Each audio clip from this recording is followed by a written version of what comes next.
स्वागत है आप सभी का आपके अपने चैनल क्रैक कंपटीशन में। और दोस्तों, जैसा कि आप सभी का एमटीएस के फर्स्ट फेज़ का एग्ज़ाम कंप्लीट हो चुका है, तो दोस्तों अब हम लोग तैयारी करेंगे सेकेंड फेज़ के एग्ज़ाम के लिए, जो कि आपका है 13 से लेकर 20 जून तक। ओके, और इसमें जो है दोस्तों आपके करीब 30 प्रश्न के आसपास आपके कराए जाएंगे और हर रोज़ आपके लिए ऐसे ही वीडियो आएंगे जिसमें आपके एक्सपेक्टेड क्वेश्चन और साथ ही साथ जो क्वेश्चन आपके पूछे जा चुके हैं उससे भी रिलेटेड कुछ क्वेश्चन करवाए जाएंगे। ओके, तो चलिए दोस्तों शुरू करते हैं। शुरू करने से पहले दोस्तों, अगर अभी तक आपने वीडियो को लाइक नहीं किया है तो दोस्तों प्लीज़ इस वीडियो को लाइक कर दीजिए, अपने दोस्तों के बीच शेयर कर दीजिए जिनका भी एग्ज़ाम 13 जून से है। और साथ ही साथ अगर आप पहली बार आए हैं तो दोस्तों इस चैनल को सब्सक्राइब कर लीजिए। तो चलिए शुरू करते हैं। पहला सवाल आपका, G20 सम्मेलन की बैठक कहाँ पर हुई थी? तो G20 बैठक की बात करें तो इसका राइट आंसर आपका रहेगा ये नई दिल्ली में जो है ये आयोजित हुई है। ओके, ये सवाल आपसे पूछता है। तो इसके अलावा एक सवाल और आपसे पूछता है कि ये कहाँ पर हुआ था नई दिल्ली में, तो वो भी आपको याद रखना है, प्रगति मैदान में हुआ था। ओके, और एक सवाल आपसे और बनता है कि G20 की ये कितनी नंबर की बैठक है? तो ये 8वीं बैठक है। ठीक है, तो ये सारी चीज़ें जो हैं आपको ध्यान रखनी है। ओके, चलिए बढ़ते हैं नेक्स्ट सवाल पे। ब्लीचिंग पाउडर का केमिकल इक्वेशन क्या होता है? इससे पहले दोस्तों आपका और सब केमिकल इक्वेशन भी पूछ चुका है, जैसे कैल्शियम कार्बोनेट का पूछ चुका है। तो ब्लीचिंग पाउडर की बात करें तो इसका आपका होगा CaOCl2, यानी कि इसे जो है हम लोग कैल्शियम हाइपोक्लोराइड के नाम से भी जानते हैं। तो यहाँ से आपका दो सवाल बनता है, एक तो आपका रासायनिक सूत्र, दूसरा ये बनता है कि इसका नाम क्या है रासायनिक, तो आपको याद रखना है कैल्शियम हाइपोक्लोराइड। ओके, तो चलिए बढ़ते हैं नेक्स्ट सवाल पे। भारतीय संविधान का 74वां संविधान संशोधन अधिनियम क्या है? दोस्तों संशोधन से सवाल पूछ रहा है तो ये भी दोस्तों आपके लिए पूछ सकता है, तो इसलिए आपको ध्यान रखना है। तो जो 74 संविधान संशोधन है इसके तहत क्या था? तो शहरी जो स्थानीय निकाय थे उनको संवैधानिक दर्जा प्रदान किया गया था। ओके, इसके अलावा बात करें तो नगरों में स्थानीय स्वशासन को मजबूत करने व उसे सक्रिय बनाने के लिए 1992 में संविधान का 74वां संविधान संशोधन लागू किया गया था। ओके, चलिए बढ़ते हैं नेक्स्ट सवाल पे। 2022 में भारत के नए इकोनॉमिक एडवाइज़र कौन बने हैं? दोस्तों ये भी सवाल आपके लिए इम्पोर्टेंट है। तो नए इकोनॉमिक एडवाइज़र की बात करें तो दोस्तों राइट आंसर आपका रहेगा डॉक्टर वी अनंत नागेश्वरन जी को जो है देश का मुख्य आर्थिक सलाहकार नियुक्त किया गया है। ठीक है, बात करें तो ये पहले PM मोदी के भी सलाहकार रह चुके हैं। ओके, चलिए बढ़ते हैं नेक्स्ट सवाल पे। निम्नलिखित में से ओडिसी नृत्य से संबंधित कलाकार कौन कौन से हैं? दोस्तों इससे पहले आपके सवाल कथक से पूछ चुका है, कथकली से पूछ चुका है, आपका मोहिनी अट्टम से पूछ चुका है। अब दोस्तों ओडिसी से अगर आपसे पूछता है तो आपको ध्यान रखना है आध्या कतिकर, मोहन महापात्रा, पंकज चरण दास, हरे कृष्ण बेहरा और मायाधर रावत। तो ये सारे में से कोई भी एक नाम आपका रह जाएगा क्वेश्चन में और आपसे पूछ लेगा किस नृत्य से संबंधित है, तो आपको जवाब देना होगा ओडिसी नृत्य। ओके, चलिए बढ़ते हैं नेक्स्ट सवाल पे। कर्क रेखा किन किन राज्यों से होकर गुजरती है? बहुत इंपॉर्टेंट दोस्तों, कर्क रेखा की बात करें तो ये किस किस राज्य से गुजरती है, यानी कि ट्रॉपिक ऑफ आपका कैंसर। तो बात करें ये गुजरात से, राजस्थान, मध्य प्रदेश, छत्तीसगढ़, झारखंड, पश्चिम बंगाल, त्रिपुरा और मिजोरम। अब इसमें आपका क्वेश्चन कैसे बनेगा कि इनमें से जो है 4 स्टेट दे देगा, कोई 3 दे देगा इसमें से और एक अलग दे देगा।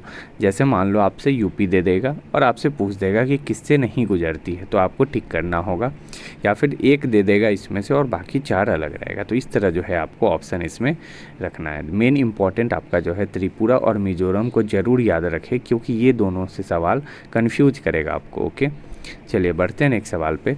भाला फेंक डायमंड लीग किसने जीती? तो भाला फेंक डायमंड लीग की बात करें तो ये नीरज चोपड़ा ने जीता है। ओके, उन्होंने किसे हराया? तो जैकब वादलेचो को जो है हराया था। ओके, इसके साथ ही इन्होंने जो है आप सभी को पता होगा टोक्यो ओलंपिक में भी गोल्ड मेडल जीता था।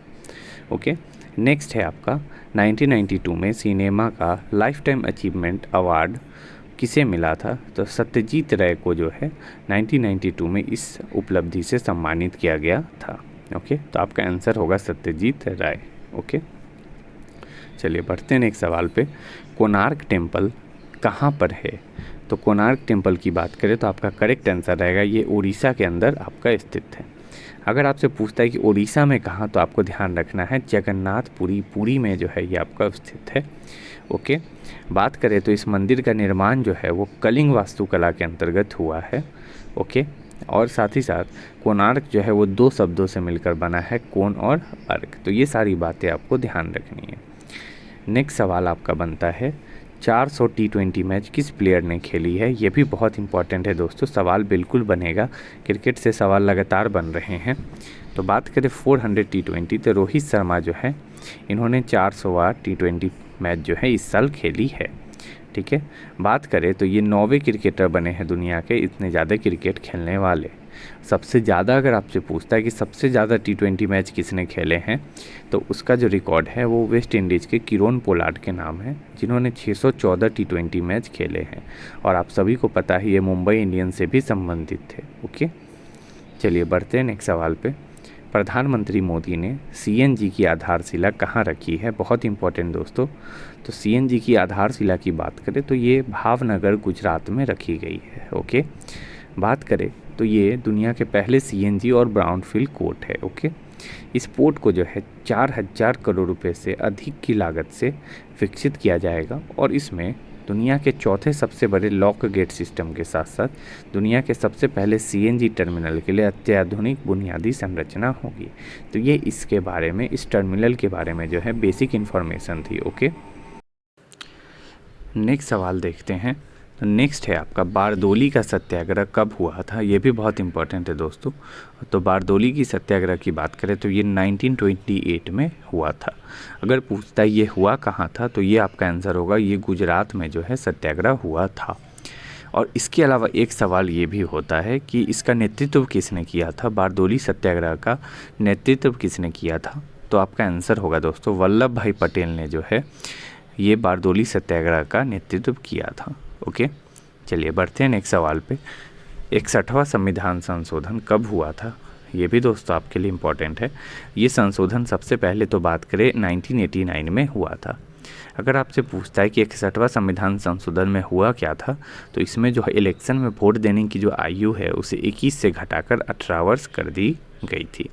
ओके, और ये किस अनुच्छेद के अंतर्गत आता है वोटिंग का अधिकार। तो दोस्तों ये भी आप सभी को ध्यान रखना है। अनुच्छेद 326 जो है वो मताधिकार आपका शो करता है, तो यानी कि आपका करेक्ट 326 हो जाएगा।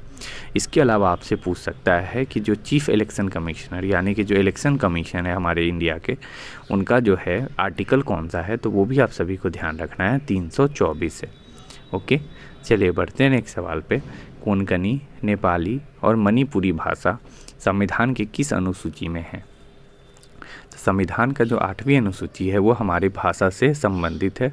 ओके, बात करें तो कोंकणी, मणिपुरी और नेपाली को संविधान के 71वां संविधान संशोधन द्वारा 1992 में जोड़ा गया था। तो ये चीज़ें आपको ध्यान रखनी है। ठीक है दोस्तों, चलिए बढ़ते हैं नेक्स्ट सवाल पे। गौतम बुद्ध ने प्रथम उपदेश किस वृक्ष के नीचे और कहाँ दिया था। तो गौतम बुद्ध ने अपना पहला उपदेश सारनाथ में दिया था। ओके, सारनाथ कहाँ है, तो ये उत्तर प्रदेश के अंदर है। ओके, बात करें तो इन्होंने जो है किस वृक्ष के नीचे, अगर आपसे पूछे तो एक पीपल के जो पेड़ है उसके नीचे जो है ज्ञान की प्राप्ति की थी। और पूछे कि ज्ञान की प्राप्ति इन्होंने कहाँ की थी, तो उसका आंसर आपका रहेगा बिहार के बोधगया में। पहला उपदेश पूछे तो सारनाथ, और ज्ञान कहाँ प्राप्त हुआ, तो बोधगया बिहार में। ओके, चलिए बढ़ते हैं नेक्स्ट सवाल पे। विश्व शरणार्थी दिवस कब मनाया जाता है। तो दोस्तों विश्व शरणार्थी दिवस की बात करें तो ये 20 जून को मनाया जाता है। इसका मुख्य उद्देश्य अगर आपसे पूछे तो क्या है कि ये जो है दुनिया भर में शरणार्थियों की स्थिति के बारे में जागरूकता बढ़ाने के लिए समर्पित है। ओके, चलिए बढ़ते हैं नेक्स्ट सवाल पे। 19वीं शताब्दी का अवध का अंतिम नवाब कौन था। यानी कि 19वीं शताब्दी में जो अवध साम्राज्य था उसका अंतिम नवाब कौन था। तो दोस्तों इसकी बात करें तो वाजिद अली शाह जो है वो अंतिम नवाब था। कब से कब तक, तो 1847 से लेकर 1856 तक। इसके बाद 1857 से ब्रिटिश की हुकूमत जो है इस पे हो गई थी। ओके, नेक्स्ट है नीति निर्देशक तत्व कहाँ से लिए गए हैं। तो दोस्तों कौन से संविधान के कौन से चीज़ कहाँ से ली गई है वो दोस्तों आपको परसों के वीडियो में बताया गया है, यानी कि 18 तारीख के वीडियो में आप वो देख सकते हो। उसमें आपके हर स्टेट सॉरी दोस्तों, हर कंट्री से जितने भी आपको लिए गए हैं संविधान में हमारे, वो सारे उसमें दिए गए हैं। तो नीति निर्देशक तत्व ये आपके आयरलैंड से लिए गए थे और ये सवाल आपका पूछा हुआ सवाल है दोस्तों इसमें, ठीक है। बात करें तो नीति निर्देशक तत्व आपके किस में है, तो भाग 4 के अंदर आपके नीति निर्देशक तत्व है। कहाँ से कहाँ तक आर्टिकल, तो आर्टिकल 36 से लेकर दोस्तों आपके 51 तक जो है ये आपके नीति निर्देशक तत्व हैं। ये भी आप सभी को ध्यान रखना है। और इन तत्वों का कार्य क्या था, तो एक जन कल्याणकारी राज्य की स्थापना करना। ओके, नेक्स्ट है आपका तमिलनाडु और आंध्र प्रदेश की सीमा पर कौन सी झील है। दोस्तों इस तरह का सवाल तो पूछा नहीं है, लेकिन अगर पूछता है तो आपको पता होना चाहिए। तो बात करें तो पुलिकट झील जो है वो आंध्र प्रदेश और तमिलनाडु राज्य के सीमा पर है।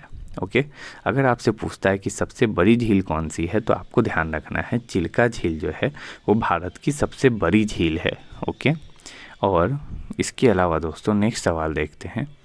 तो दोस्तों ये सारे सवाल जो हैं आज आपके कराए गए हैं, जो कि आपके 13 जून से लेकर जो भी आपके आने वाले शिफ्टों हैं उनके लिए इम्पॉर्टेंट हैं, ठीक है दोस्तों। और दोस्तों अगर आपको इस वीडियो की PDF लेनी हो तो आप हमारा डिस्क्रिप्शन में दिए गए टेलीग्राम लिंक को ज्वाइन कर सकते हैं। ओके, और साथ ही साथ दोस्तों अगर आपको मेरी ये मेहनत अच्छी लगी हो तो दोस्तों प्लीज़ इस वीडियो को लाइक कर दीजिए, अपने दोस्तों के बीच ज़्यादा से ज़्यादा शेयर कर दीजिए। और अगर आप पहली बार आए हैं दोस्तों तो प्लीज़ इस चैनल को सब्सक्राइब कर लीजिए, ताकि आपको इस चैनल से रिलेटेड सारे अपडेट मिलते रहे। तो चलिए मिलते हैं दोस्तों फिर नेक्स्ट वीडियो में। Thank you.